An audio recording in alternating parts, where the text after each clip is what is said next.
Hello everyone, আজকে আপনাদের মাঝে প্রতিদিনের মতোই একটি গুরুত্বপূর্ণ টপিক নিয়ে হাজির হয়েছি। আজকের টপিকটি হলো মূলত উকুন। উকুন কি? উকুন হলো লম্বা চুলের পোকা। এই উকুন মূলত স্কুলে পড়া বাচ্চাদের বেশি হয়ে থাকে, অথবা ট্রেন বা বাসে ঘন ঘন জার্নির কারণেও এর সংক্রমণ দেখা দিতে পারে। সম্মানিত ভিউয়ার্স, আজকে মূলত যাদের মাথায় উকুন রয়েছে সেখান থেকে কিভাবে মুক্তি পাওয়া যায় সে বিষয়ে কথা বলবো। ভিউয়ার্স, বাজারে যে ধরনের বিভিন্ন কোম্পানির উপন্যাসক শ্যাম্পু পাওয়া যায়, সেই শ্যাম্পুগুলো ইউজ করার কারণে আমরা বিভিন্ন ধরনের পার্শ্ব প্রতিক্রিয়া, হেয়ার ফল সহ অথবা অন্যান্য পার্শ্ব প্রতিক্রিয়া দেখা দিতে পারে। এই জন্য আজকে মূলত স্কোয়ার কোম্পানির একটি লোশন নিয়ে আমি আপনাদের মাঝে হাজির হয়েছি। এই স্কোয়ার কোম্পানির যে লোশনটি রয়েছে, এটা হচ্ছে অ্যালাইস লোশন। এই অ্যালাইস লোশনটা যদি আপনি নিয়মিত ব্যবহার করেন তাহলে আপনার মাথায় কোনো উকুন থাকবে না।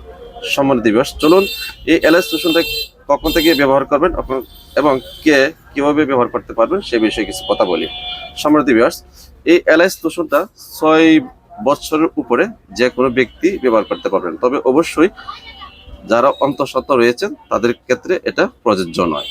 সম্মানিত ভিউয়ার্স, এই লোশনটা আপনি সম্পূর্ণ মাথায় ব্যবহার করবেন। সম্পূর্ণ মাথায় ব্যবহার করার পর 10 মিনিট সম্পূর্ণ মাথা ভিজিয়ে রাখবেন, এবং 10 মিনিট ভিজিয়ে রাখার পর আপনি নর্মাল পানি তথা ঠান্ডা পানি দিয়ে মাথাটা ধৌত করবেন। সম্মানিত ভিউয়ার্স, এই 10 মিনিট ভিজিয়ে রাখার পর মাথা যখন আপনি ধৌত করবেন তখন অবশ্যই কোনো ধরনের সাবান বা শ্যাম্পু ব্যবহার করবেন না।